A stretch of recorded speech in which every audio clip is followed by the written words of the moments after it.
السلام علیکم ورحمۃ اللہ وبرکاتہ۔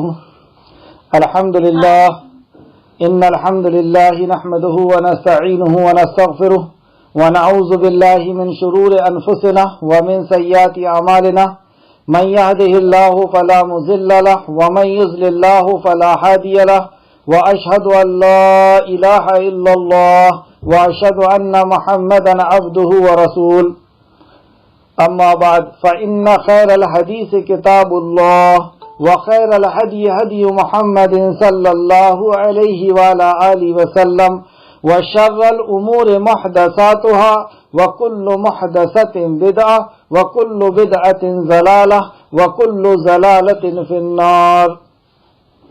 رب اشرح لي صدري ويسر لي امري واحلل عقدة من لساني یفقہوا قولی۔ رب زدنی علما رب زدنی علما آمین یا رب العالمین۔ تمام تر تعریف، حمد، ثنا، کبریائی، بڑائی، بزرگی اور مجد اس خالق کائنات کے لیے لائق اور زیبا ہے جو ساری کائنات کا ایک و تنہا خالق، مالک، مربی اور منتظم ہے۔ درود و سلام ہو انبیاء اکرام پر جنہیں انس اور جن کی رشد ہدایت کے لیے مبعوث فرمایا گیا، خصوصاً نبی مکرم رحمت للعالمین امام الانبیاء محمد صلی اللہ علیہ وسلم پر،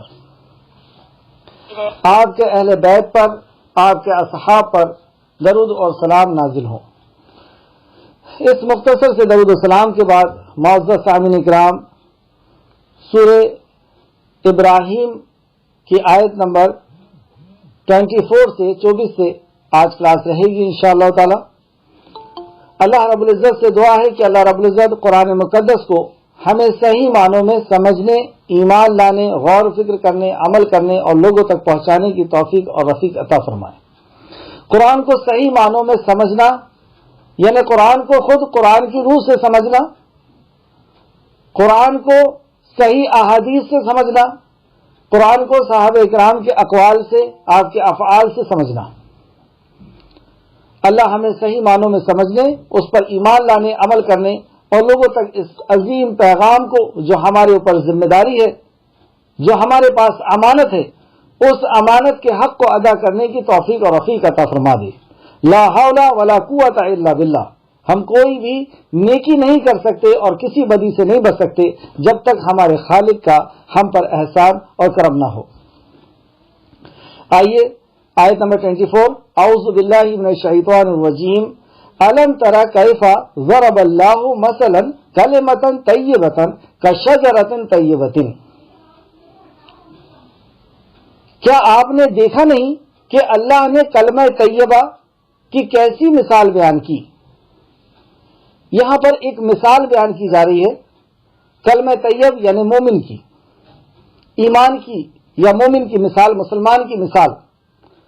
گویا کہ اللہ رب العزت مثال کے ذریعے سے ہمیں سمجھانے والا ہے، اور ہمارا رحمان الرحیم رب ہمیں کئی زاویے سے، کئی اینگلوں سے قرآن کے اندر سمجھاتا ہے، ہمیں ہدایت دیتا ہے، پہنچاتا ہے۔ کبھی انبیاء کے واقعات کے ذریعے سے اللہ ہمیں سمجھاتا ہے،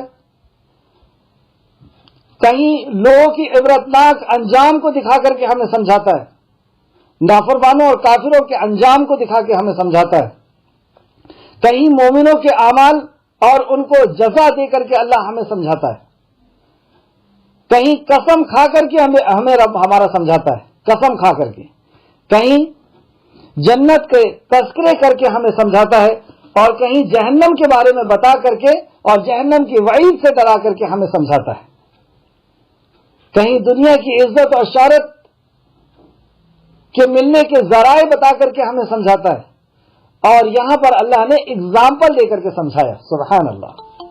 اور آپ دیکھیں گے کہ کئی چیزوں کے اللہ نے اگزامپل دے کر کے سمجھایا، جیسے کافر کا اگزامپل کیوں دیا جاتا ہے؟ تاکہ ہم بات کو سمجھ سکیں۔ کہیں منافق کا اگزامپل دیتا ہے اللہ، کہیں مشرک کا اور کہیں مومن کا۔ تو یہاں پر کافر اور مومن دونوں کو اگزامپل دے کر کے سمجھایا گیا کہ کافر ایسا ہوتا ہے، مومن ایسا ہوتا ہے۔ اور آخر میں اللہ رب العزت نے کہا یتذکرون، لعلہم یتذکرون، تاکہ وہ نصیحت پکڑیں۔ تو اس ایگزامپل میں کیا نصیحت ہے؟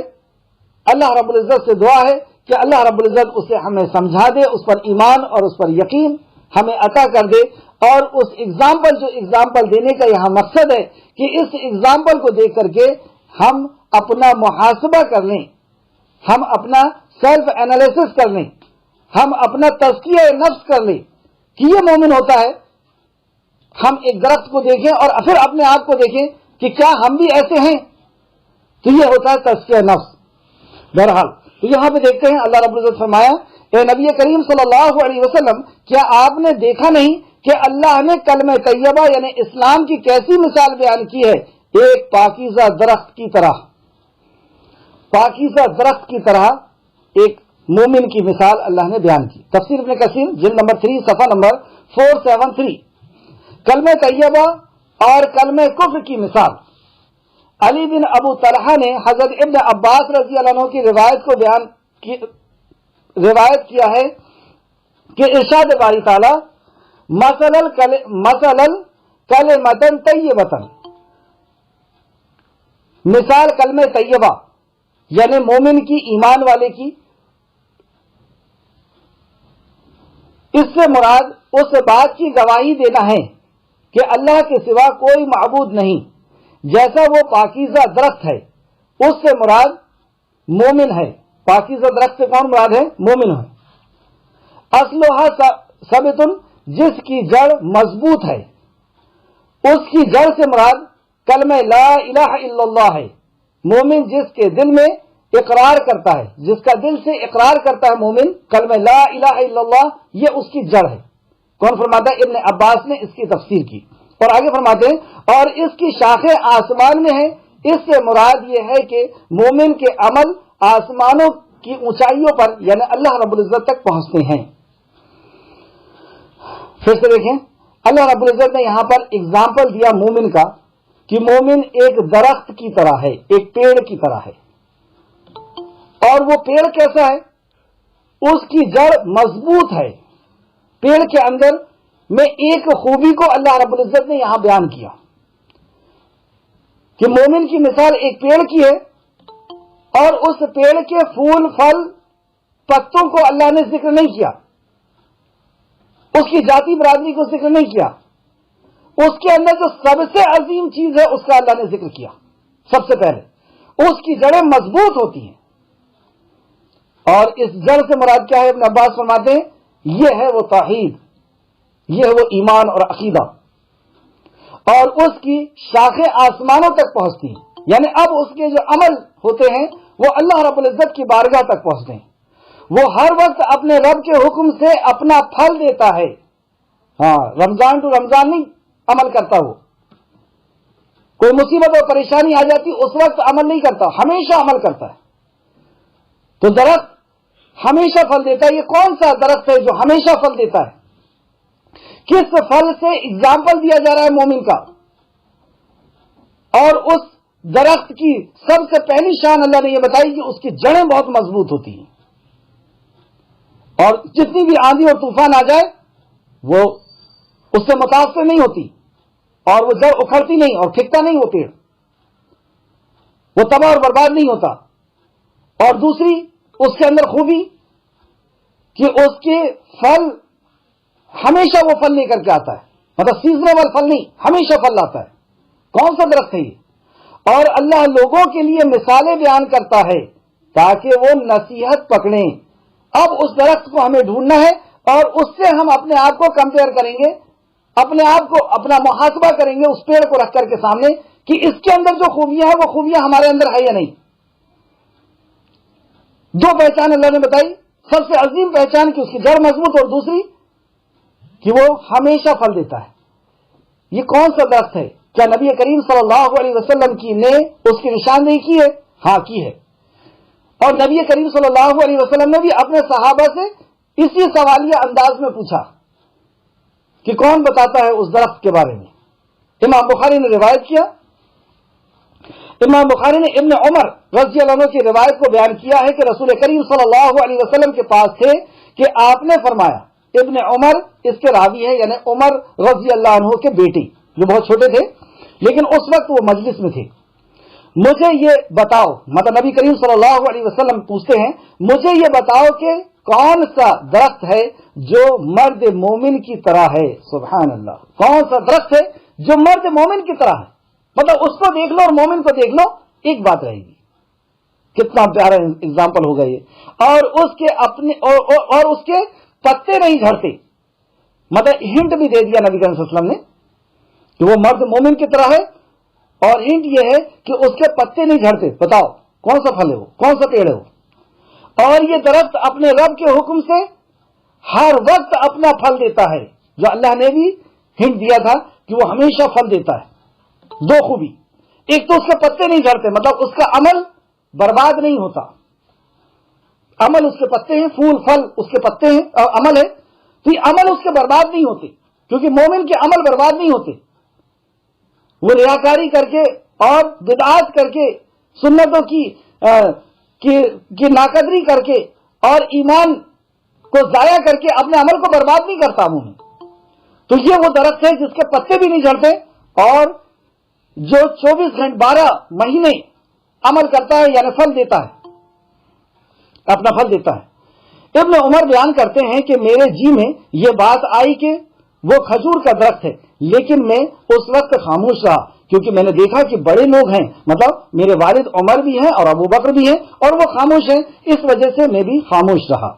جب صحابہ کرام میں سے کسی نے جواب نہ دیا تو نبی کریم صلی اللہ علیہ وسلم نے فرمایا کہ یہ کھجور کا درخت ہے. بخاری شریف حدیث نمبر 4698. کیا پتہ چلا کہ وہ کھجور کا درخت ہے.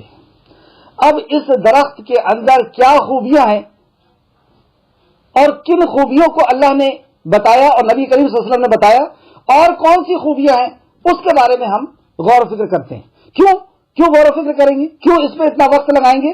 کیونکہ اللہ رب العزت نے فرمایا لعلہم یتذکرون، تاکہ وہ نصیحت پکڑیں، تاکہ وہ غور و فکر کریں، اس سے نصیحت لیں، اس سے عبرت لیں، اس پیڑ سے. اس لیے ہمیں نصیحت لینے کے لیے اس پہ غور کرنا ہوگا. تو ہم دیکھتے ہیں پیڑ، آپ کو گراف پہنچائے گئے، آپ کے میپ پہنچائے گئے آپ کے واٹس ایپ گروپ میں، اس میپ کو دیکھیں. درخت جو ہوتا ہے وہ دو حصوں میں ہوتا ہے، ایک حصہ زمین کے نیچے ہوتا ہے اور ایک حصہ زمین کے اوپر ہوتا ہے.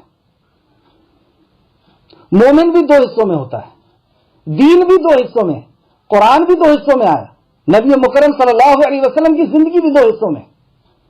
آپ 40 سال میں نبوت کا اعلان کرتے ہیں اور 10 سال تک مکہ کے اندر اور 13 سال تک مکہ کے اندر رہتے ہیں اور 10 سال تک مدینہ کے اندر. ان الذین آمنوا وعملوا الصالحات، یہ آیت قرآن مقدس کے اندر تقریباً 100 مقامات پر ہے، 100 جگہ. اس ایک آیت کو سمجھانے کے لیے نبی مکرم کے 23 سال لگائے گئے. 13 سال مکہ کے اندر یعنی جڑ کو بنانے کے لیے، اور پھر جب آپ مکہ سے مدینہ ہجرت کر کے گئے تو 10 سال کے اندر پورا دین نازل کر دیا گیا، عمل نازل کر دیے گئے. تو گویا کہ مکہ کے اندر جو قرآن نازل ہوا وہ مکی قرآن کہلاتا ہے، مکہ میں مکی صورتیں کہلاتی ہیں، اور مکہ کے اندر جو قرآن نازل ہوا اس میں کوئی مسائل نہیں تھے. سب سے پہلے عقیدے کی دعوت تھی، توحید کی دعوت تھی، ایمان کی دعوت تھی، ایمان آخرت رسالت. اس پر 13 سال تک آیتیں نازل ہوتے رہیں، اور یہ اس کو اللہ نے کہا ہے جڑ، کہ اس کی جڑیں مضبوط ہوتی ہیں. اور جب جڑ مضبوط ہو جاتی ہے اور پھر جب درخت اوپر آتا ہے تو اس کے پتے بھی مضبوط ہوا کرتے ہیں، پھل اور پھول ہر چیز بارونق اور فائدہ مند ہوا کرتی ہے. اگر جڑ نہ ہو تو شاخوں کا، پھل اور پھول کا ہم تصور بھی نہیں کر سکتے. اصل جو ہے وہ جڑ ہے، اصل جو ہے وہ عقیدہ ہے. اور جب عقیدہ بن گیا صحابہ اکرام کا، اور وہ جب مدینہ ہجرت کر کے آئے تو عمل کے لیے وہ خود سوال کیا کرتے تھے، یا رسول اللہ یہ پیسے ہم کہاں خرچ کریں، یا رسول اللہ یہ عورتیں صبح صبح فجر میں بنا پردے کے آ جاتی ہیں، اچھا نہیں لگتا، یا رسول اللہ یہ خمر کے بارے میں کچھ شافی حکم نازل ہو جائے. یاد آ رہا ہے آپ کو سورہ بقرہ کی آیتیں؟ تو یہ خود مطالبہ کرتے تھے عمل کا. آج ہم دیکھیں ہمارے عمل کے اندر جو گراوٹ ہے، نماز میں، روزوں میں، حج میں، زکوٰۃ میں، ہمارے اخلاق میں، ہمارے کیریکٹر میں، یہ جتنا بھی بگاڑ ہے، یہ بگاڑ کی وجہ اصل میں ہمارا عقیدہ ہے، وہ کمزور ہو گیا ہے. تو دو حصوں میں ہوتا ہے. دوسری بات یہ پیڑ دو حصوں میں ہوتا ہے. اور آپ یہ بھی سمجھیں کہ قرآن بھی مکہ کے اندر جو آیتیں نازل ہوئی اس کے اندر زیادہ تر عقائد کی باتیں تھیں اور مسائل کی باتیں مدینہ کے اندر رہیں، اور کم اس کے اندر عقائد کی بھی باتیں مدینہ میں بھی رہیں. اس درخت میں کیا کیا خوبیاں ہیں کھجور کے درخت میں، اس کو ہم 3 حصوں میں سمجھیں گے. پہلا، درخت اپنی ذات کے اعتبار سے کیسا ہوتا ہے اور ہمیں اپنی ذات کے اعتبار سے کیسا ہونا چاہیے. دوسرا حصہ، درخت معاشرے کے لیے کیسا ہوتا ہے اور ہمیں معاشرے کے لیے کیسا داعی بننا چاہیے. اور تیسرا اور سب سے اہم کہ یہ درخت وجود میں کیسے آتا ہے، یہ بنتا کیسے ہے، تاکہ ہم بھی اس طریقے سے بن سکیں. تو آئیے دیکھتے ہیں جس کے تعلق سے اللہ نے اور نبی کریم صلی اللہ علیہ وسلم نے اشارتاً ہمیں بتایا کہ وہ کھجور کا درخت ہے. تو کھجور کے درخت کے اندر کیا خوبیاں ہوتی ہیں اس کی ذات کے اعتبار سے. درخت ہمیشہ بڑھتا رہتا ہے. کھجور کا جو درخت ہے وہ کوئی شخص جب توحید قبول کرتا ہے تو وہ علم میں اور عمل میں ہمیشہ بڑھتا رہتا ہے.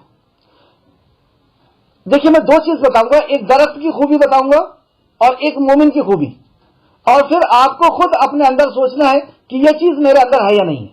ٹھیک ہے. دوسرا، اور میں بہت ساری چیزیں وقت کی قلت کی وجہ سے کچھ چند چیزیں آپ کے سامنے رکھنے والا ہوں. دوسرا، درخت جتنا ہی اوپر اونچا اور لمبا ہوتا اتنا ہی اس کی جڑیں زمین میں پیوست ہوتی ہیں.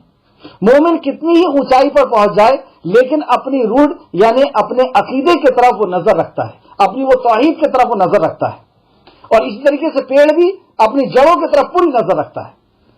تیسرا، درخت پھل سے جتنا زیادہ لدا ہوتا ہے اس کی شاخیں اتنی ہی جھکی ہوتی ہیں. درخت پھل سے جتنا زیادہ لدا ہوتا ہے اس کی شاخیں اتنی ہی جھکی ہوتی ہیں. مومن کے اندر جتنا علم و معرفت الہی آتی ہے وہ اتنا ہی حمل اور اتنا ہی اس کے اندر انکساری اور اتنا ہی اس کے اندر جھکاؤ آتا جاتا ہے. درخت اگر صحرا میں ہو یعنی ریگستانی علاقے میں اکیلا صحرا میں کھڑا ہو تو لگتا ہے جیسے سنتری ہو جو پہرا دے رہا ہے. مومن اگر اکیلا بھی ہو، کسی علاقے میں اکیلا بھی ہو، تو وہ پر وقار کھڑا رہتا ہے جیسے ابراہیم علیہ السلام کو اکیلے اللہ رب العزت نے کہا تھا یہ امت ہے. درخت اپنے مرنے کے پہلے اب آنے والی وقت کے لیے بیج چھوڑ جاتا ہے. اسی طریقے سے مومن مرنے سے پہلے نیک اولاد، نیک شاگرد اور صدقہ جاریہ کے کام یعنی عمارتی کاموں کو چھوڑ جاتے ہیں. جیسے ابراہیم علیہ السلام نے اچھے نیک اولادیں بھی چھوڑی اور مکہ جیسی مسجد، خانہ کعبہ جیسی مسجد بنائے. نبی کریم صلی اللہ علیہ وسلم نے پیارے شاگرد چھوڑے جو صحابہ اکرام کے نام سے دنیا کے اندر اور قیامت تک جانے جائیں گے، اور مسجد نبوی کی تعمیر فرمائی. کھجور کا درخت صحرا میں بغیر کسی باہری حفاظت کے مطلب کسی مالی کے بغیر پھلتا پھولتا ہے. قدرتی غذا پر ہی انحصار رہتا ہے. قدرتی غذا یعنی سورج اور بارش ہوگی تو اسی پر وہ ڈیپینڈ رہتا ہے، کوئی اس کے پیچھے مالی نہیں ہوتا. تو ایسا کھجور کا درخت صحرا میں یعنی ریگستان میں بغیر کسی باہری سپورٹ کے رہتا ہے. مومن بھی کسی دنیاوی سپورٹ و سہارے کے لیے بغیر صرف اللہ پہ توکل رکھتا ہے. مطلب ذرائع تو استعمال کرتا ہے، یہ ہمارے دوست احباب رشتہ دار یہ سب ذرائع ہے، لیکن عقیدہ اور ایمان اس کا اللہ رب العزت کی ذات پر ہوتا ہے. صحرا کا درخت یعنی وہی ریگستان کا درخت، اس کا ماحول کتنا ہی سوکھا ریگستانی پانی نہ ملے اپنے پتوں کو پتلا کر لیتا ہے، چھوٹا کر لیتا ہے اور اپنے آپ کو ایڈجسٹ کرتا ہے. سبحان اللہ. کھجور کا درخت جب اس کو پانی اور دھوپ نہیں ملتا تو اپنے پتوں کو سکیڑ لیتا ہے، پتوں کو، اور کم پر گزارا کر لیتا ہے. مومن کہیں بھی ہو کیسا بھی دور ہو پریشانی میں اپنی ضرورتوں کو سمیٹ لیتا ہے، اپنے آپ کو ایڈجسٹ کر لیتا ہے، کسی کے سامنے ہاتھ پھیلانے سے گریز کرتا ہے، بچتا ہے۔ ہم اپنے آپ کو ضرور محاسبہ کرتے چلیں آپ لوگ۔ چلچلاتی دھوپ میں بھی اس کی پتیاں نہیں مرجھاتی۔ کھجور کے درخت کی کتنی تیز دھوپ آ جائے اس کی پتی نہیں مرجھاتی۔ مومن سخت حالات میں بھی بد اخلاق نہیں ہوتا، وہ گالی گلوچ پہ نہیں اترتا۔ سبحان اللہ۔ کھجور کے درخت کا پھل نہ خراب ہوتا ہے نہ فنگس لگتے ہیں۔ آپ دیکھ لیں کھجور کے درخت میں کبھی اس کے پھل میں یعنی کھجور میں کبھی فنگس نہیں لگتے، وہ خراب نہیں ہوتا۔ مومن کی نیکی کبھی ضائع نہیں ہوتی، مرنے پر بھی بڑھتے رہتی ہے اور میزان پر بھاری ہوتی ہے، اور دنیا میں مصیبت کے وقت وسیلہ بن کر کے کام آتی ہے۔ ہم نیک اعمال کا وسیلہ لیتے نا کہ اللہ وہ نیک کام میں نے تیری رضا کے لیے کیا تھا، یہ مصیبت مجھ سے دور کر دے، تو اس کا یہ نیکی اس کی دنیا میں اور قبر میں حشر میں ہمیشہ کام آئے گی۔ کھجور کی شاخیں ایسی نہیں کہ کوئی بیٹھ کر آرام کرے، وقت پاس کرے، ٹائم پاس کرے، اور مومن کا حال ایسا نہیں کہ فالتو آدمی اس کے اوپر بیٹھ کر کے جیسے شیطان ہے یا کوئی اور ایسی چیزیں جو وقت کو خراب کرتی ہیں اس کے ٹائم کو خراب کرے۔ کھجور کے درخت کی پسندیدہ زمین کون سی ہے؟ کھجور کے درخت کی پسندیدہ زمین عرب ہے، اور عرب میں بھی جو قیمتی کھجور ہوتے ہیں وہ مدینہ میں ہوتے ہیں، اور جو کھجور جو سب سے زیادہ عمدہ ہوتا ہے یعنی اس میں بھی کوالٹی ہے، جیسے مومنوں کے اندر کوالٹی ہوا کرتی ہے، اچھا اس سے اچھا اور اچھا بہت اچھا، اس طریقے سے کھجور میں بھی ہوتی ہے، اور جو سب سے اچھا ہوتا ہے اجوا کھجور، جس کی بہت ساری خوبیاں نبی کریم صلی اللہ علیہ وسلم نے بتائی ہے، وہ اجوا کھجور مدینہ میں ہوتا ہے۔ تو اس طریقے سے مومن کی پسندیدہ زمین عرب ہے، اور اس میں بھی خاص مکہ اور مدینہ، امن والی جگہ۔ کھجور پتھریلی زمین میں بھی ہوتا ہے، پھلتا پھولتا ہے۔ مومن بھی سخت حالات میں پھلتا پھولتا ہے۔ دیکھو آپ جتنی بھی زیادہ پریشانی آئیں گی دعوت کا کام اتنا تیز ہوتا ہے۔ درخت آسمانی غذا کے انتظار میں رہتا ہے، غذا نہ ملے تو مرنے لگتا ہے۔ کھجور کا درخت اگر آسمان سے سورج نہ نکلے یا بارش نہ ہو تو اس کی موت ہے، یہ آسمانی غذا ہے۔ مومن بھی آسمانی غذا پر انحصار رہتا ہے۔ آسمانی غذا کیا ہے مومن کی؟ وحی الہی، اگر وحی نہ ملے تو اس کی روح کی موت ہے۔ کھجور کا درخت ریگستان میں غیر خوشگوار ماحول میں دھوپ پانی کے بغیر پھلتا پھولتا ہے۔ مومن بھی جب لوگ اسے پریشان کرے تو دعوتی کام میں بڑھتے جاتا ہے، اور غیر خوشگوار ماحول میں دعوت کا کام زیادہ ہوتا ہے۔ کھجور کے درخت کو کوئی اس کو کاٹنے آئے تو وہ اپنے پتوں سے، اس کے اندر کانٹے ہوا کرتے نا، تو وہ اس سے نقصان پہنچائے تو اپنی پتیوں سے اپنے آپ کو بچاتا ہے۔ اور مومن بھی نہ ظلم کرتا ہے نہ ظلم سہتا ہے۔ اس کا تنا سیدھے اوپر کو جاتا ہے، مومن بھی صراط مستقیم پر ہوتا ہے۔ کھجور کے درخت کی جڑ سیدھے نیچے جاتی ہے، وہ آس پاس والوں کو نقصان نہیں پہنچاتی۔ مومن بھی آس پاس والوں کو یا کسی کو نقصان نہیں پہنچاتا۔ اور بھی اس کے اندر بہت سی چیزیں ہیں، لیکن وقت کی وجہ سے میں اس کو ختم کر کے دوسرا چیپٹر لے رہا ہوں۔ لوگوں کو کیسے فائدہ پہنچاتا ہے یہ درخت، اور مومن لوگوں کو کیسے فائدہ پہنچاتا ہے۔ ہم سب جانتے ہیں کہ درخت کی پیدائش کا اصل مقصد کاربن ڈائی آکسائڈ لینا اور آکسیجن دینا، اور اسی کے وجہ سے بارش کا بھی نزول ہوتا ہے۔ تو درخت ایٹماسفیئر سے، ماحول سے، معاشرے سے، دنیا سے زہریلی گیس جیسے کاربن ڈائی آکسائڈ وغیرہ کو لیتا ہے اور صاف ستھری آکسیجن دیتا ہے۔ مومن معاشرے سے تانے، غیبت، چغلی، برائی، جھڑکنا یہ سب برداشت کرتا ہے، یہ ساری برائیاں لیتا ہے، اور تأمرون بالمعروف وتنہون عن المنکر کرتا ہے، بھلائی کا حکم دیتا ہے، برائی سے روکتا ہے۔ یہ اس کی پیدائش کا اصل مقصد ہے، چاہے ہمارے اندر۔ اور دیکھیں درخت تھکی ہوئی آنکھوں کے لیے ٹھنڈک کا سامان ہوتا ہے، مطلب دوسرے لوگ اس کو دیکھ کر کے ٹھنڈک حاصل کرتے ہیں، اس کی ہریالی، ٹھنڈی چھاؤ، خوشبو وغیرہ۔ مومن بھی خوش اخلاقی کو دیکھ کر کے، مومن کی خوش اخلاقی کو دیکھ کر کے دل اور آنکھیں ٹھنڈی ہوتی ہیں۔ مومن کے پاس آدمی بیٹھنا چاہتا ہے، اس سے بات کرنا چاہتا ہے، اس کو اپنے دکھ بتانا چاہتا ہے، اور وہ سارے کے دکھوں کو لے کر کے سمیٹ کر کے چلا جاتا ہے۔ درخت کڑی دھوپ میں چھاؤں دیتا ہے، مومن دوسرے لوگوں کے لیے ڈپریشن، پریشانی اور اس کے سخت حالات میں اس کا کردار، اس کا ایک چھاؤں کا کردار ادا کرتا ہے۔ ساری پریشانیوں کو سمجھ کر کے پریشانی بڑھاتا نہیں بلکہ لوگوں کی پریشانیوں کو دور کرنے کا ذریعہ بنتا ہے۔ درخت کے نہ ہونے سے یا کم ہونے سے ماحول یعنی واتاورن خراب ہونے لگتا ہے، جیسے پانی، بارش کی کمی اور آکسیجن کی کمی سے۔ مومن کی بھی کمی سے معاشرے کے اندر بگاڑ آنے لگتا ہے۔ نیکی کی طرف بلانے والے اور برائی سے روکنے والے اگر کم ہو جائے تو یہ دنیا بھی ختم ہونے پہ قریب آ جائے گی۔ اور اگر پیڑ ختم ہو جائے، آپ تصور کریں پوری دنیا سے پیڑ ختم ہو جائے تو کیا ہوگا؟ پوری ارتھ ویوستھا، پوری دنیا کا نظام ختم ہو جائے گا۔ اس طریقے سے مومن اگر ختم ہو جائے، نبی مکرم نے فرمایا اس زمین کی پشت پہ اگر ایک ایمان والا بھی رہے گا تو اللہ نظام کو چلائے گا۔ تو جب ایمان والے ختم ہو جائیں گے تو قیامت آ جائے گی۔ درخت پھل پھول لکڑی دے گا، کچھ نہ کچھ دیتا رہتا ہے، کبھی آکسیجن دے گا، مر گیا تو لکڑی دے گا، کبھی پھول دے گا، کبھی پھل دے گا، کچھ نہ کچھ دے گا۔ مومن ہر حال میں کچھ نہ کچھ دے گا، اپنی ذات سے کچھ کر رہا ہوگا یا جس سے لوگ فائدہ اٹھا رہے ہوں گے یا دعوت کا کام کر رہا ہوگا، کسی نہ کسی طریقے سے وہ لوگوں کے لیے فائدہ مند ہوتا ہے۔ ہم اپنے آپ کو غور کریں، درخت کا تنا سہارا دیتا ہے، ٹیک دیتا ہے، اور آندھی طوفان میں چھوٹے پیڑوں کو، مسافروں کو سہارا دیتا ہے، چھوٹے پیڑوں کو بھی اور مسافروں کو۔ مومن دین کا کام کرنے والوں کو سہارا دیتا ہے اور لوگوں کو جو آپس میں پریشان حال ہوتے ہیں ان کو سہارا دیتا ہے۔ کھجور کا درخت چھوٹا سا پھل دیتا ہے، کھجور کا درخت چھوٹا سا پھل دیتا ہے لیکن اس میں غذائیت یعنی وٹامن بھرپور ہوتے ہیں۔ آپ دیکھ لیں، صرف کھجور کا درخت وہ ہوتا ہے، کھجور ایسا ہوتا ہے جس کے اندر ہر قسم کے وٹامن ہوتے ہیں۔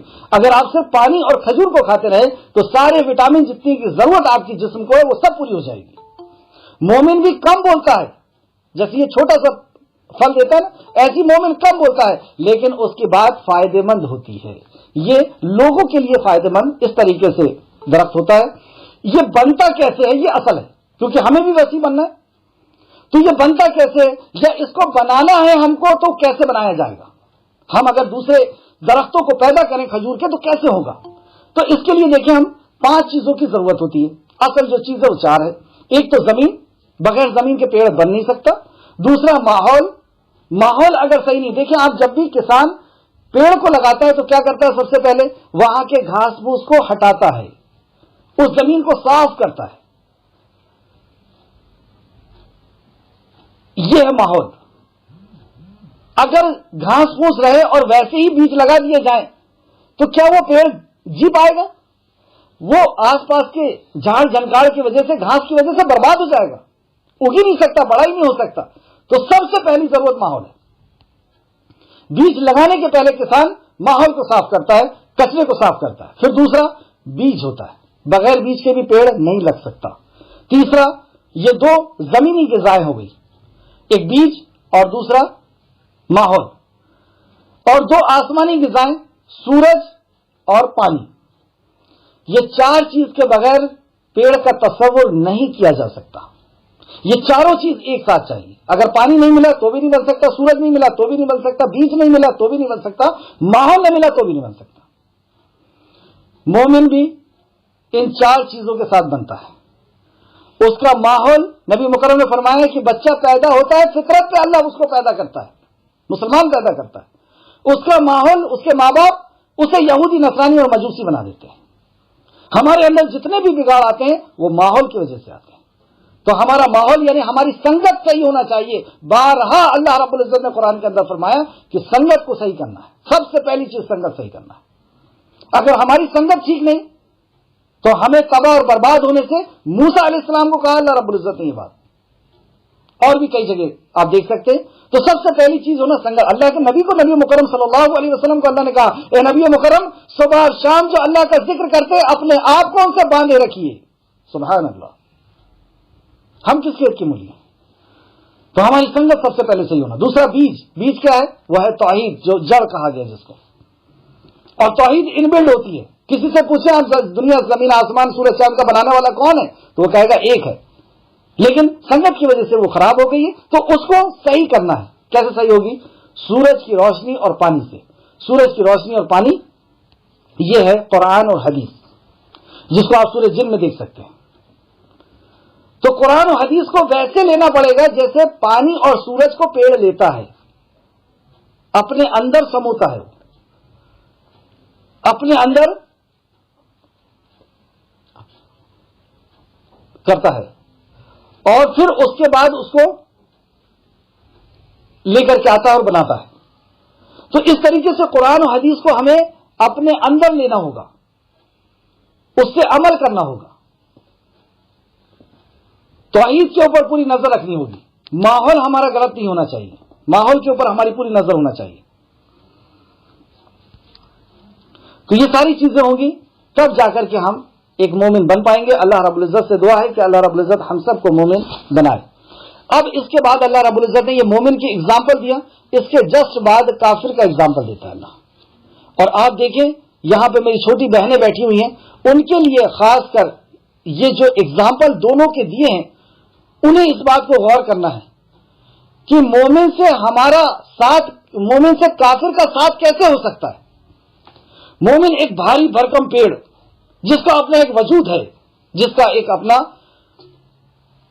ایک مقصد ہے، جس کی اپنی مضبوط جڑیں ہیں، جو آندھی اور طوفان یعنی بڑی بڑی مصیبتوں اور پریشانیوں سے ہلتا نہیں، ٹوٹتا نہیں، بکھرتا نہیں، اس کا وجود ختم نہیں ہوتا. اور دوسری طرف جو کافر کی مثال اللہ رب العزت نے دی، سنیے، کلمہ خبیثہ یعنی کفر، کافر کی مثال ایک خبیث درخت کی سی ہے کہ اسے زمین پر سے اکھاڑ دیا جاتا ہے، اس کے لیے کوئی قرار نہیں. اس کی جڑ کیسی ہوتی ہے؟ اکھاڑ دیا جاتا ہے. مطلب جیسے جو جھاڑ جھنکاڑ ہوتے ہیں، چھوٹی چھوٹی بیلائیں ہوتی ہیں، چھوٹے چھوٹے پودے ہوتے ہیں جس کو گھاس پھوس کہتے ہیں، ٹھوکر لگتی ہے اور ان کا وجود ختم ہو جاتا ہے، جڑ سہی باہر ہو جاتے ہیں. یہ ہے وہ کفر، کافر. اب ایک اتنا بڑا بھاری بھرکم درخت جو ایک مقصد اور وجود کے ساتھ کھڑا ہوا ہے، اور ایک کفر، کافر جس کا کوئی وجود نہیں، جس کا کوئی حیثیت نہیں، جس کا کوئی مقصد نہیں، اور ذرا سا بھی آندھی اور طوفان یعنی مصیبت اور پریشانی آئی اور وہ اپنے وجود کو ختم کر دیتا ہے، اللہ کے ساتھ کفر کرتا ہے. کیا ان دونوں کا میل ہو سکتا ہے؟ کیا یہ دونوں ساتھ میں رہ سکتے ہیں؟ کیا یہ لائف پارٹنر بن سکتے ہیں؟ ایک ایگزامپل کے طور پہ ایک ٹرک کا چکا ہے اور ایک سائیکل کا چکا ہے، کیا یہ دونوں ایک ساتھ سفر کر سکتے ہیں؟ یہ کیسے ممکن ہو سکتا ہے کہ ایک جیون ساتھی جو ہے، ایک ساتھ میں چلنے والا ایک مومن ہو جو پروقار ہو، اس کا مقصد ہو، اس کا وجود ہو، اور اس کے ساتھ ایک کافر جو دنیا کی ہی زندگی اس کے لیے سب کچھ ہے، وہ دنیا کے لیے جی رہا ہے، وہ دنیا کے لیے مر رہا ہے، اور ایک مومن جو اللہ رب العزت کے لیے جی رہا ہے، اللہ کو راضی کرنا اس کا مقصد ہے. کیا یہ دونوں ایک ساتھ چل سکتے ہیں؟ تو یہ مثال اللہ رب العزت نے کلمہ خبیثہ کی دی. تو کلمہ طیبہ سے مراد توحید ہے، ایمان ہے، مومن ہے، اور شجر طیبہ سے مراد بھی وہ مومن ہے، ایمان ہے، توحید ہے. اور کلمہ خبیثہ سے مراد کافر ہے، اور کلمہ خبیثہ اور خبیثہ سے مراد جو ہے وہ کفر کا پودا ہے یا کافر ہے. آیت نمبر 27. یہاں پہ اگزامپل ختم ہوا، لیکن اگزامپل کے کچھ اثرات ابھی تھوڑے سے اور دکھائی دیں گے.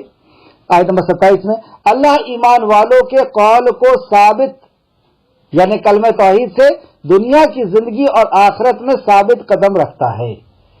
آئی ہوئی آیت کی تھوڑی سی روشنی کہ کلمہ طیبہ جس کے اندر ہوتا ہے، جس کے اندر توحید ہوتی ہے، جس کے اندر جو مومن ہوتا ہے، وہ دنیا میں آفتوں اور مصیبتوں میں اور آخرت میں اللہ رب العزت اس کو ثابت قدم رکھتا ہے. دنیا کے اندر بڑی بڑی پریشانیاں اور مصیبتیں اور آزمائشیں اور عذاب آتے ہیں، لیکن وہ متاثر نہیں ہوتا. کیوں؟ کیونکہ اس کی توحید مضبوط ہوتی ہے. اور ہم لوگ اصل میں جہاں پر مومن بننے کی کوشش کر رہے ہیں، وہیں پر مومن کے مالی بھی بن رہے ہیں، مومن پیدا کرنے والے بن رہے ہیں، تو ہمیں بھی اس بات کا خیال رکھنا ہوگا کہ ہمیں ایک تو مومن پیدا کرنا ہے یعنی دعوت کا کام کرنا ہے، اور دوسرا جو مومن ہے ان کی اصلاح بھی کرنا ہے۔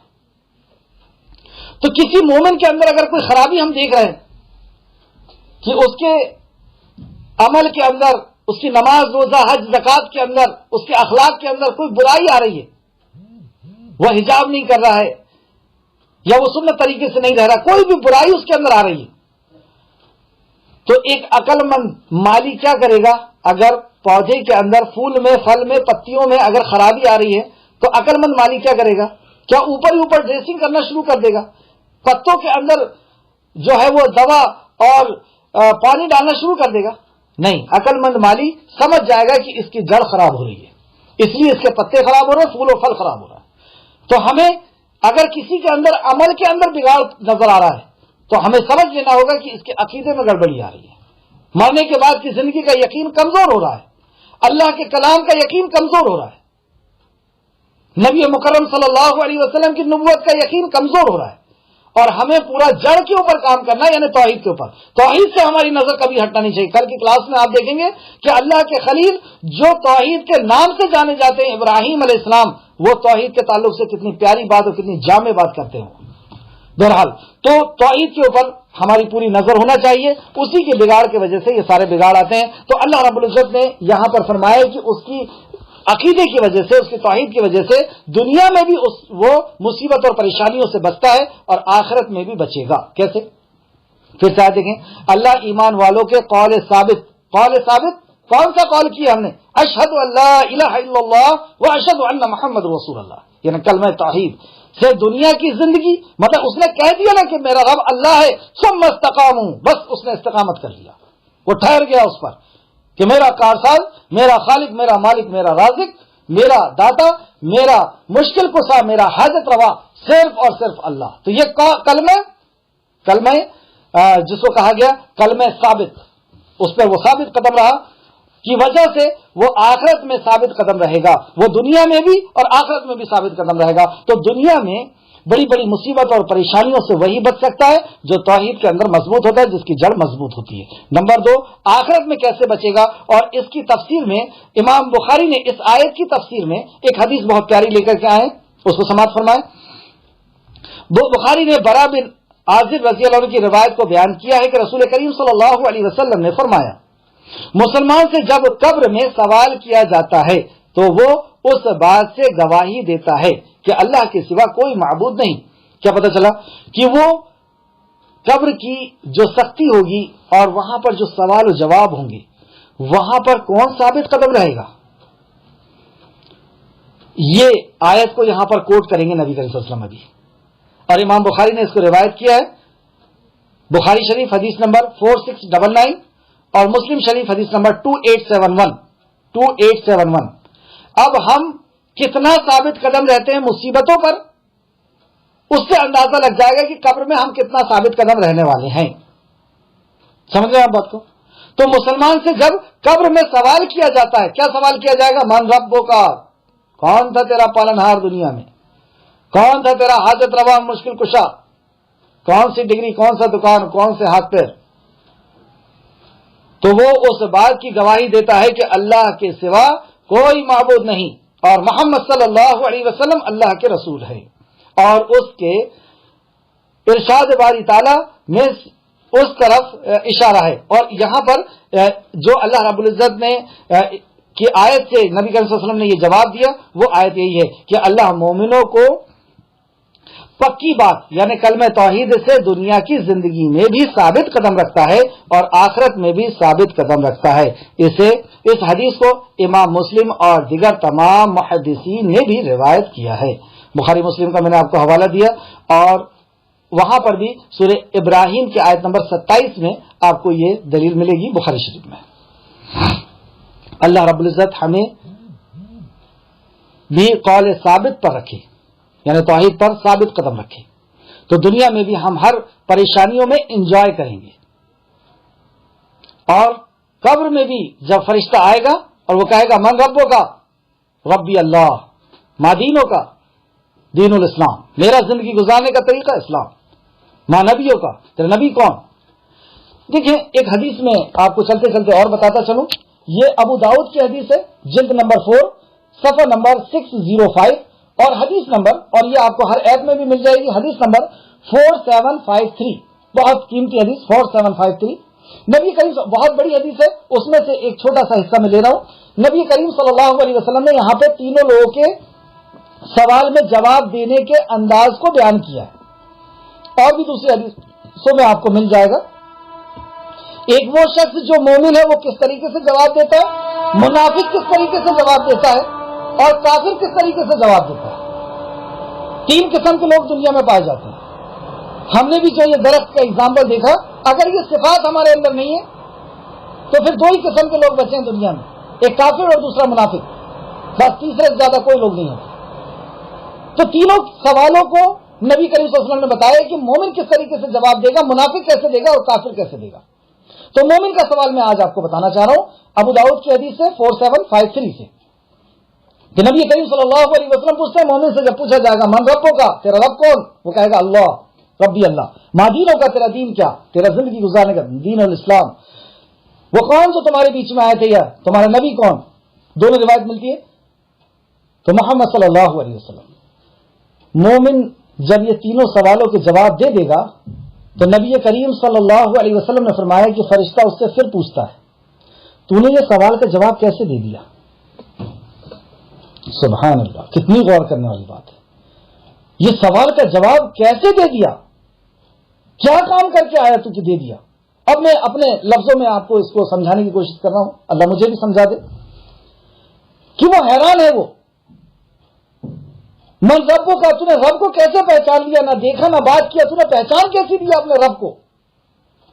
لوگ پتھروں کے پیچھے لگے ہوئے تھے، لوگ جانوروں کے پیچھے لگے ہوئے تھے، لوگ پیڑوں کے اور انسانوں کے اور ولیوں کے پیچھے لگے ہوئے تھے، تو نے سب کو چھوڑ کر کے اللہ کو کیسے پہچان لیا کہ وہ ہے تیرا حاجت روا اور مشکل کشا، وہ ہے تیرا داتا، وہ ہے تیرا گنج بخش، وہ ہے تیرا مشکل کشا؟ کیسے پہچان لیا تو نے رب کو؟ دین الاسلام زندگی گزارنے کا طریقہ تو نے اپنی نفس کا نہیں سمجھا، اپنے والدین کا، ماں باپ کا نہیں سمجھا، اپنے دوستوں کا، اپنے رشتہ داروں کا، اپنے سماج کا زندگی گزارنے کے طریقے کو تو نے ٹھوکر مار دیا اور اس طریقے کو گلے لگا لیا جو آسمان سے نازل ہوا تھا۔ کیسے ہو گیا یہ؟ اور کروڑوں اور اربوں لوگ تھے اس دنیا کے اندر، ان میں سے ڈھونڈ کر کے تو نے محمد الرسول اللہ کو کیسے نکال لیا کہ یہ اللہ کے نبی ہیں؟ کیسے ہو گیا یہ عجیب و غریب بات؟ تو نبی رحمت صلی اللہ علیہ وسلم نے بتایا کہ جب مومن تین سوال کے جواب دے دے گا تو اللہ اس سے، فرشتہ اس سے پوچھے گا کہ اس کا جواب تو نے کیسے دے دیا؟ تو وہ کیا کہے گا؟ فرشتہ پوچھے گا، اب میں آیت یہاں سے پڑھ کر کے بتا رہا ہوں، تفسیر ابن کثیر جلد نمبر 3 صفحہ نمبر 477۔ فرشتے پوچھتے ہیں کہ تجھے کیسے معلوم ہوا؟ تو وہ جواب دیتا ہے کہ میں نے اللہ کی کتاب کو پڑھا تھا، میں آپ پر ایمان لے آیا، مطلب اس کتاب پر ایمان لے آیا اور آپ کی تصدیق کی، یعنی نبی کریم صلی اللہ علیہ وسلم کی میں نے تصدیق کی، آپ پر ایمان لے آیا۔ تو یہ جواب دینے کا بیس کیا ہے؟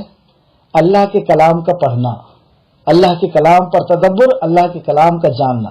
تو جو قرآن کو نہ جانے، نہ تدبر کرے، نہ سمجھے، تو وہ اللہ کو رب بنا کے دنیا میں نہیں جی سکتا، وہ دین الاسلام پر دنیا میں نہیں جی سکتا، وہ محمد رسول اللہ صلی اللہ علیہ وسلم کے مقام و مرتبے کو، آپ کی محبت کو حاصل نہیں کر سکتا، آپ کی اطاعت و فرمانبرداری کو حاصل نہیں کر سکتا، اور قبر میں سوالوں کا جواب نہیں دے سکتا کیونکہ اس نے قرآن پڑھا ہی نہیں۔ تو کیا کہے گا؟ ہائے افسوس، ہائے افسوس۔ اور منافق کہے گا، اس کا بھی جواب اب یہاں دیکھیں گے انشاءاللہ تعالی۔ تو آگے چلیں، وقت اسی دو آیت میں زیادہ ہو گیا۔ اللہ ایمان والوں کے قول ثابت کلمہ توحید کے دنیا کی زندگی میں اور آخرت میں ثابت قدم رکھے گا، اور اللہ ظالم کو گمراہ کر دیتا ہے۔ ظالم، ہاں، جو ظالم ہے، جو اللہ اور اللہ کے نبی کا نافرمان ہے، اس کو گمراہ کر دیتا ہے، اور اللہ جو چاہتا ہے کرتا ہے، اللہ کی دنیا اور اللہ کی مرضی، اور وہ ہمارا رب، اس کا فیصلہ کبھی غلط نہیں ہوتا۔ آیت نمبر 29-29، کیا آپ نے ان لوگوں کو نہیں دیکھا، کیا آپ نے ان لوگوں کو دیکھا نہیں جنہوں نے اللہ کی نعمت یعنی ایمان کو کفر سے بدل دیا؟ ان لوگوں کو آپ نے نہیں دیکھا کیا جنہوں نے اللہ کی نعمت کو کفر سے بدل دیا؟ حضرت علی رضی اللہ عنہ سے کسی نے پوچھا اس آیت کی تفسیر کے بارے میں کہ کیا مطلب ہے اس کا. تفسیر ابن کثیر جلد نمبر 3 صفحہ نمبر 482. حضرت علی سے جب پوچھا گیا کہ کیا مطلب ہے اس آیت کا، تو آپ نے فرمایا کہ اس آیت سے مراد کفار ہیں، کفار قریش. ان کے سامنے ایمان پیش کیا گیا لیکن انہوں نے اس کو کفر سے بدل دیا، مطلب اس پر انکار کر دیا، اس سے عمل پر انکار کر دیا. آگے دیکھتے ہیں. اور اپنی قوم کو ہلاکت کے گھر کے لیے اتار دیا. تو ایک تو کفار قریش نے انکار کر دیا حق کا، یعنی نبی کریم صلی اللہ علیہ وسلم کا، آپ کے کلام کا، آپ کے ذریعے سے جو اللہ کا کلام آیا اس کا، اور اپنی قوم کو بدر کے میدان میں لے آئے تباہ اور برباد کرنے کے لیے. تو یہ مطلب ہے اس آیت کا. حضرت علی رضی اللہ عنہ نے اس کو بیان فرمایا. کیا آپ نے ان لوگوں کو دیکھا نہیں جنہوں نے اللہ کی نعمت ہے، یہ اللہ کا کلام، نبی مکرم کا فرمان، آپ کی سیرت، یہ دین، یہ اللہ کی نعمت ہے، کو کفر سے بدل دیا لیکن انکار کر دیا. نہ ہمیں قرآن کو سمجھنا ہے، نہ نبی کی سیرت کو سمجھنا ہے، نہ حدیث کو سمجھنا ہے، اس دین کو ہمیں نہیں سمجھنا. ہمیں تو دنیا چاہیے اور دنیا کی پڑھائی کریں گے، دنیا کی ڈگریاں حاصل کریں گے، دنیا ہی ہمارے لیے سب کچھ ہے. تو انکار کر دیا انہیں اور اپنی قوم کو، مطلب خود بھی برباد ہوئے اور اپنی نسلوں کو لے کر کے یہ جہنم کی طرف جانے والے. تو قریش نے کیا کیا؟ اور اپنی قوم کو ہلاکت کے گھر کے لیے جا اتارا، یعنی بدر کے اندر، اور تباہ اور برباد کر دیا اور جہنم رسید کر دیا. یعنی جہنم میں وہ اس میں داخل ہوں گے اور وہ بدترین ٹھکانہ ہے. آیت نمبر 29 میں فرمایا یہ جہنم ہے جہاں پر یہ داخل ہوں گے اور یہ بدترین ٹھکانہ ہے.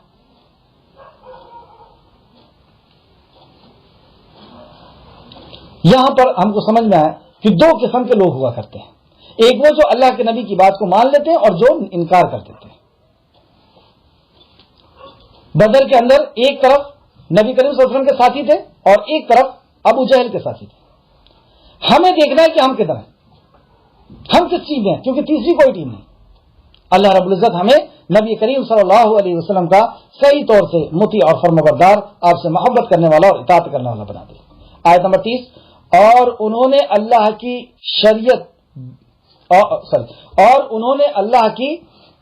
شریک بنائے تاکہ وہ لوگوں کو اس کے راستے سے بھٹکا دیں. انہوں نے اللہ کا شریک بنائے تاکہ لوگوں کو ان کے راستے سے بھٹکائے. تو راستے سے کیسے بھٹکتے ہیں؟ صراط مستقیم سے ایک آدمی بھٹک گیا، کیا دلیل ہے اس کی؟ ایک آدمی صراط مستقیم سے کیسے بھٹکتا ہے؟ ہم صراط مستقیم سے کیسے بھٹکیں گے؟ ان سارے سوالوں کا جواب اللہ دیتا ہے. اور انہوں نے اللہ کا شریک بنایا تاکہ وہ ان لوگوں کو اس راستے سے بھٹکا دیں. تو جو شریک بنائے گا وہ صراط مستقیم سے بھٹک گیا.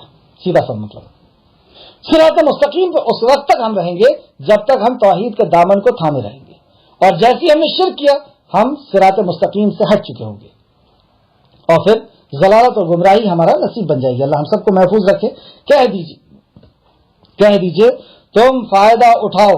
اگر تم نے شرک کیا ہے اور صراط مستقیم سے ہٹ گئے ہو تو نبی مکرم اعلان کریے انہیں کہہ دیجئے کہ تم فائدہ اٹھاؤ دنیا میں، پھر یقیناً تمہاری واپسی آگ کی طرف ہے. دنیا میں فائدہ اٹھا لو، شرک کیے ہو، اللہ کے ساتھ کسی کو شریک کیے ہو، اللہ کا حق مخلوق کو دیے ہو، اللہ کا حق مخلوق کو دیے ہو.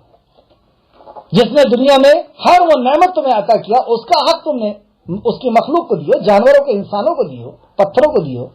تم دنیا میں فائدہ اٹھا لو اور یاد رکھو تمہاری واپسی آگ ہے، آگ، اور وہ آگ جس کو اللہ رب العزت نے سلگائی ہے. اللہ ہم سب کو محفوظ رکھے. آیت نمبر 31. کہہ دیجئے میرے ان بندوں سے جو ایمان لائے. سبحان اللہ، انداز دیکھنا. کہہ دیجئے میرے ان بندوں سے جو ایمان لائے. کس سے کہا جا رہا ہے؟ کون لوگ اس سے مراد ہیں؟ اس سے آپ اور میں مراد ہیں انشاءاللہ. ہم سب ایمان والے ہیں انشاءاللہ.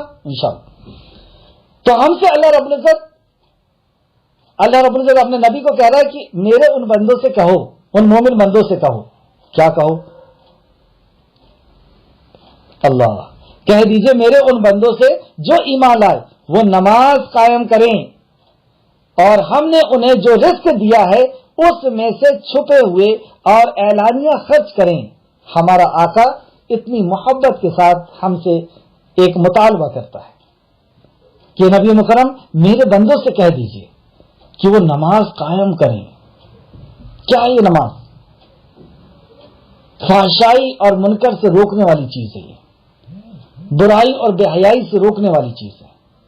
اگر ہماری نماز نہیں روک رہی تو گویا کہ ہم نماز کو قائم نہیں کر رہے. اگر برائیوں سے نہیں رک رہے تو گویا کہ نماز کیسی ہے؟ تنہا عن الفحشاء والمنکر والبغی. جب بندہ اللہ سے کلام کرتا ہے تو اس کے اندر سے تو ساری برائیاں نکلنا شروع ہو جاتی ہیں.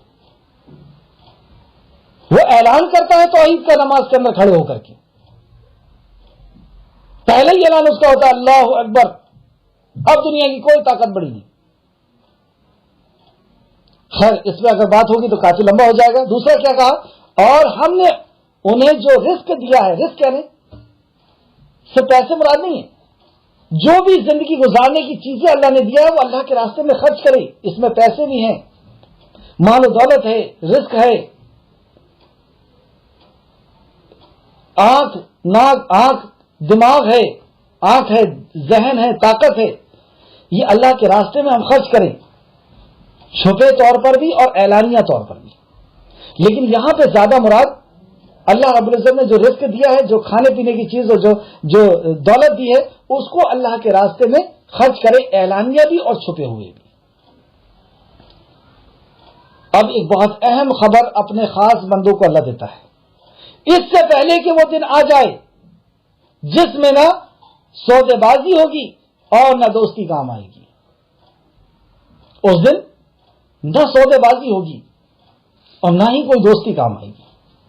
یہی ہمارے اعمال ہوں گے جو حشر کے میدان میں ہمارے کام آئیں گے. یہ مومنوں سے خطاب ہے کہ آج تمہارے پاس وقت ہے، جو کچھ اللہ رب العزت کے دین کو بڑھانے کے لیے خرچ کر سکتے ہو، اللہ کی رضا کے لیے اللہ نے جہاں حکم دیا وہاں پر خرچ کر سکتے ہو، اور نماز کو صحیح طور پر قائم کر سکتے ہو، کر دو. حشر کے میدان میں تمہارا کوئی پرسان حال نہیں ہوگا. وہاں کوئی سودے بازی نہیں ہوگی کہ کوئی وہاں پہ تم جا کر کے بزنس کرو گے کچھ چیز دے کر کے اور نیکیاں لوگے. وہاں نیکیاں نہیں لوگے اور وہاں پہ کوئی دوستی کام نہیں آئے گی. وہاں تو اللہ ہی کا رحم ہوگا، اگر ہوگا تو وہی جس کے اوپر احسان کرے گا توحید کی بنیاد پر، یا تو اسے گناہوں کو معاف کرے گا یا نبی مکرم کو شفاعت کا موقع دے گا. آگے آخر 2 آیتیں اور دیکھ لیں.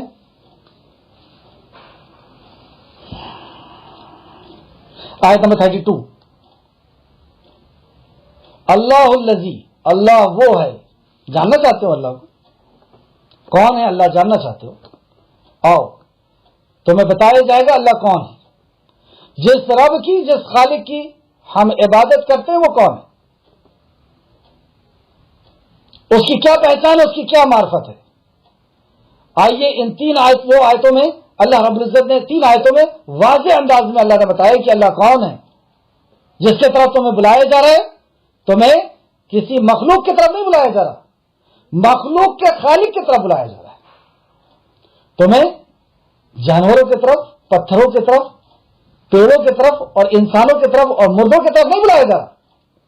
تمہیں الحی القیوم کی طرف بلایا جا رہا ہے. تمہیں لا تاخذہ سنۃ ولا نوم کی طرف بلایا جا رہا ہے. تمہیں رحمان کی طرف بلایا جا رہا ہے، تمہیں رحیم، تمہیں غفور، تمہیں رزاق، تمہیں وہاب کی طرف بلایا جا رہا ہے. تمہیں الحی القیوم کی طرف بلایا جا رہا ہے. یہاں فرماتا ہے اللہ خلق السماوات والارض، اللہ وہ ہے جس نے آسمان اور زمین کو پیدا کیا. بتاؤ کون پیدا کر سکتا ہے؟ آسمان کو ناپنے کی طاقت پورے دنیا کے سائنسداں کے اندر نہیں، اور اللہ کے علاوہ جتنوں کی بھی عبادت ہوتی ہے وہ وہاں تک پہنچنے کی بھی سخت نہیں رکھتے. تو بنانا اور قائم کرنا اور اس کو چلا دینا یہ تو نامحال بات ہے، ناممکن بات ہے. تو جس نے آسمان اور زمین کو پیدا کیا وہ ہے تمہارا رب. اللہ الذی، اللہ وہ ذات ہے جس نے زمین و آسمان کو پیدا کیا اور آسمان سے بارش برسایا، ہے طاقت؟ برسا سکتے ہو بارش؟ اس کو اکٹھا کرنا، اسٹور کرنا اور اس کے اندر صحیح مقدار کے اندر اس کو میٹھا کرنا اور فائدہ مند بنانا اور پھر اتارنا اور ایک خاص اندازے کے ساتھ اتارنا اور ہوا کے جال کے اوپر اتارنا کہ یہ کسی نقصان نہ پہنچائے. پھر اس نے اس پانی کے ذریعے سے تمہارے لیے بروز رزق پھل نکالے اور اس پانی کے ذریعے سے زمین مردہ جو پڑی ہوئی ہے اور جو دانے مردہ پڑے ہوئے اس کے اندر زندگی بخشی اور وہ زمین کو پھاڑ کر کے باہر آئے تمہارے لیے سبزیاں لے کر کے، تمہارے لیے پھل اور فروٹ لے کر کے. وہ ہے اللہ، اس کے طرف دعوت دی جا رہی ہے. اور تمہارے لیے کشتیاں مسخر کی تاکہ سمندروں میں اس کے حکم سے چلو. وہ ہے اللہ جو سمندر کے اندر کشتیوں کو چلاتا ہے. ایک کھیلا آپ پھینکیں گے تو وہ دریا میں ڈوب جائے گا، لیکن اتنے بھاری بھرکم ناؤ کو لے کر کے اور اللہ رب العزت چلاتا ہے. وہ ہے اللہ. اور وہاں سے ایک دیش سے دوسرے دیش اور ایک علاقے سے دوسرے علاقے پہنچتے ہو. اور تمہارے لیے دریا مسخر کیا ہے نا، ندی مسخر کیا کہ ایک جگہ سے دوسری جگہ وہ پانی کو لے کر کے جاتی ہے. اور تمہارے لیے سورج اور چاند کو مسخر کیے جسے جو مسلسل چل رہے ہیں. سورج اور کون؟ چاند. 14.5 سال پہلے بات کی جا رہی ہے کہ یہ چل رہے ہیں. سائنس سوچ بھی نہیں سکتا تھا 14.5 سال پہلے کہ ہم جس کے اوپر بیٹھے ہوئے ہیں وہ 24,000 کی اسپیڈ سے چل رہی ہے وہ زمین، اور سورج بھی چل رہا ہے اور چاند بھی چل رہا ہے. تو اللہ فرماتا ہے کہ چاند کو ہم نے مسلسل چل رہے ہیں، مسلسل چل رہے ہیں، بریک نہیں ہوتا اس کے اندر، رکتے نہیں ہیں. تو اس کو جو چلانے والا ہے وہ نہ اونگا ہے نہ سوتا ہے. اور تمہارے لیے رات اور دن کو مسخر کیا. رات آتی ہے وقت پر تمہیں آرام اور سکون دینے کے لیے، اور پھر دن آتا ہے کہ تم اپنے اپنے کاموں میں لگ جاتے ہو. کبھی پلٹ کر کے سوچا ہے کہ یہ نعمت کس نے عطا کی؟ کبھی سبحان اللہ اور الحمدللہ کہنے کا توفیق ہوئی ہے. اور اس نے تمہیں ہر وہ چیز دی جو تم نے اس سے مانگا. ہم کیا مانگے؟ بغیر مانگے اللہ رب العزت نے اس قدر نعمتیں دی، اور مانگنے پہ تو وہ ضرور دیتا ہے. اور اگر تم اللہ کی نعمت گنو تو نہیں شمار نہ کر سکو گی.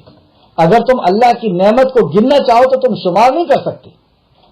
یہ بھی چیلنج اللہ کا، گن کے دکھا دو. چلو، ہمارے جسم کے اندر آج تک نعمتوں کو سائنس گن رہا ہے کہ ارے یہ بھی ہے. ایک دھاگے سے باریک اور بال سے باریک ایک نس ہے جو ریڑھ کی ہڈی کے اوپر رہتی ہے.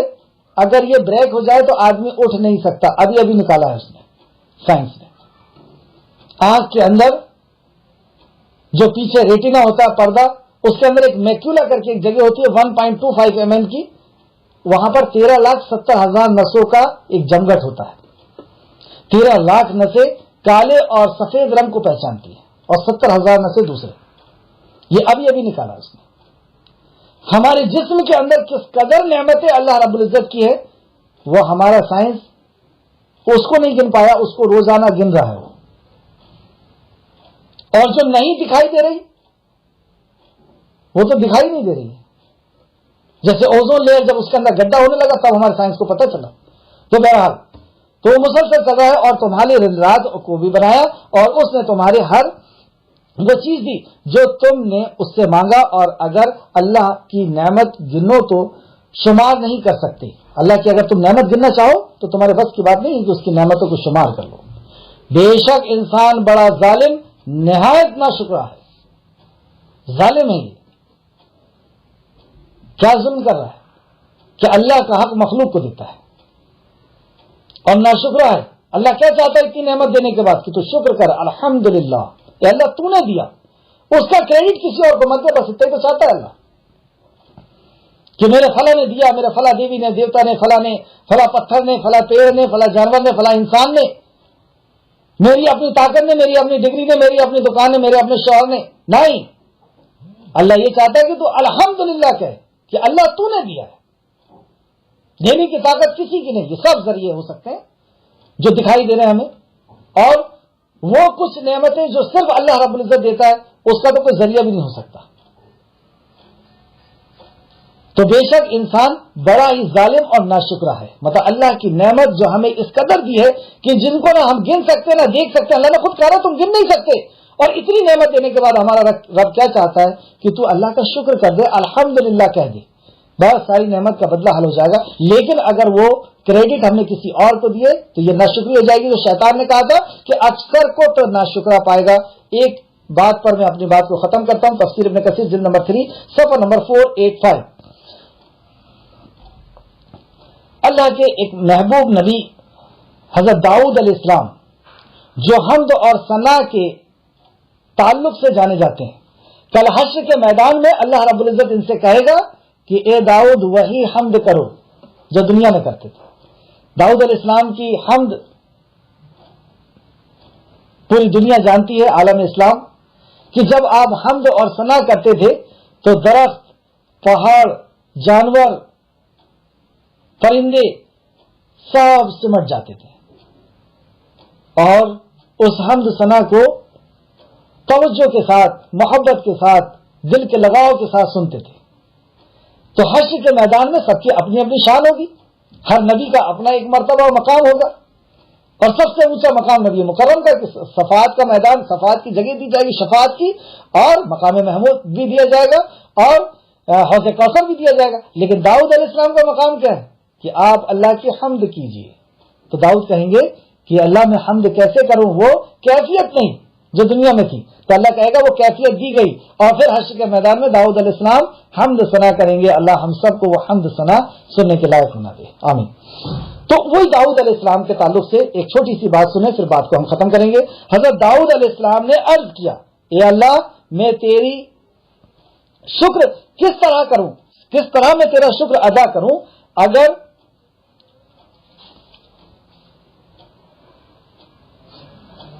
ادا کر سکتا ہوں.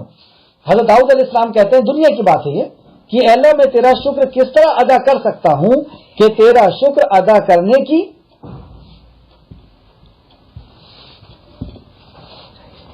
حضرت داؤد نے کہا. تو داؤد علیہ السلام جو حمد ثنا اللہ رب العزت کی کرتے ہیں تو اپنے حمد ثنا کے تعلق سے فرماتے ہیں تفسیر ابن کثیر جلد نمبر 3 صفحہ نمبر 485 کہ انہوں نے کہا، حضرت داؤد علیہ السلام نے عرض کیا، اے اللہ میں تیرا شکر کس طرح ادا کر سکتا ہوں کہ تیرا شکر ادا کرنے کی توفیق ملنا بھی تو تیرا مجھ پر ایک احسان ہے. جو میں حمد ثنا کرتا ہوں یہ توفیق تو تو نے ہی دی ہے، الفاظ بھی تیرے ہیں، میں تیری کیا حمد ثنا کر سکتا ہوں، یہ توفیق تو نے مجھے دی ہے، مطلب میرے پاس ایسا کیا ہے الگ سے کہ میں اس کو بیان کر دوں. تو اللہ رب العزت آپ کی اس بے بسی پر کیا فرماتا ہے؟ اللہ نے فرمایا، داؤد یوں سمجھ کہ تو نے میرا شکر ادا کر دیا جب تو نے یہ اعتراف کر لیا کہ تمام نعمتیں میرے طرف سے ہے. اللہ اکبر. نہیں سمجھے؟ پھر سے سمجھیے. جب داؤد علیہ السلام نے یہ کہا کہ اللہ میں تیری حمد کرتا ہوں اور یہ حمد کرنے کی توفیق تو ہی دے رہا ہے، جیسے ہم یہ کہیں کہ اے اللہ ہم یہ قرآن کو سیکھنے بیٹھے ہیں، اس کی توفیق تو نہیں دیا ہے، تو ہمارا اس میں کیا کمال ہے؟ تو ایسی داؤد علیہ السلام کہتے ہیں کہ اے اللہ میں جو حمد ثنا تیری کر رہا ہوں اس کی توفیق تو نے مجھے دیا ہے، تو میں تیری کیا حمد ثنا کر سکتا ہوں. سمجھ آپ؟ تو اللہ رب العزت نے آپ کی اس بے بسی پر کیا فرمایا، اور واقعی اللہ ہم سب کو بھی ایسا ہی ہمارے اندر ایسی انکساری اور ایسی بے بسی لا دے کہ واقعی ہم کیا ہیں. یہ تو اللہ ہی کی توفیق ہے جس نے اللہ نے ہمیں یہاں پہ کھڑا کیا ہے. تو اللہ رب العزت فرماتا ہے، اللہ تعالیٰ نے فرمایا، داؤد یوں سمجھ کہ تو نے میرا شکر ادا کر دیا جب تو نے یہ اعتراف کر لیا، مطلب یہ قبول کر لیا کہ تمام نعمتیں میرے طرف سے ہے. جب تو نے یہ قبول کر لیا، یعنی ہم جب یہ قبول کر لیں گے کہ ساری نعمتیں، ہمارا نماز کا پڑھنا، سبحان اللہ کہنا، الحمدللہ کہنا، گناہوں سے بچنا، نیکی کی طرف آنا، اور جو بھی نعمتیں ہمیں مل رہی ہے وہ سب اللہ کی طرف سے. جب یہ تو نے قبول کر لیا گویا کہ تو نے میری حمد کر لی. سبحان اللہ. کیا کر سکتے ہیں ہم حمد اللہ کی؟ تو اللہ رب العزت سے دعا ہے کہ جو کچھ بھی ہم نے پڑھا، غور و فکر کیا، اس میں مزید غور و فکر اور زیادہ غور و فکر کرنے کی، تدبر کرنے کی توفیق اور رفیق عطا فرمائے۔ جب تک ہمیں زندہ رکھ، اس قرآن کے ساتھ ہمیں جوڑ کر کے رکھ۔ اے اللہ، اے آقا، اے خالق، اے مالک، اے رازق، ہم تجھ سے تیری محبت کا سوال کرتے ہیں۔ اے اللہ، ہم تجھ سے تیرے کلام کی محبت، تیرے محبوب، تیرے نبی کی محبت صلی اللہ علیہ وسلم کی محبت کا سوال کرتے ہیں۔ اے اللہ، ہمیں ایمان عطا فرما دے۔ اے اللہ، ہمیں اخلاص عطا فرما دے۔ اے اللہ، ہمیں جب تک زندہ رکھ، ایمان اور اخلاص کے ساتھ ہمیں زندہ رکھ۔ جب ہمارا خاتمہ ہو تو ایمان اور اخلاص کے ساتھ ہمارا خاتمہ ہو، اور نیک روحوں کے ساتھ ہمارا شمار فرما دے، نیک لوگوں کے ساتھ، صالحین کے ساتھ ہمارا شمار فرما دے۔ آمین یا رب العالمین۔ السلام علیکم ورحمۃ اللہ۔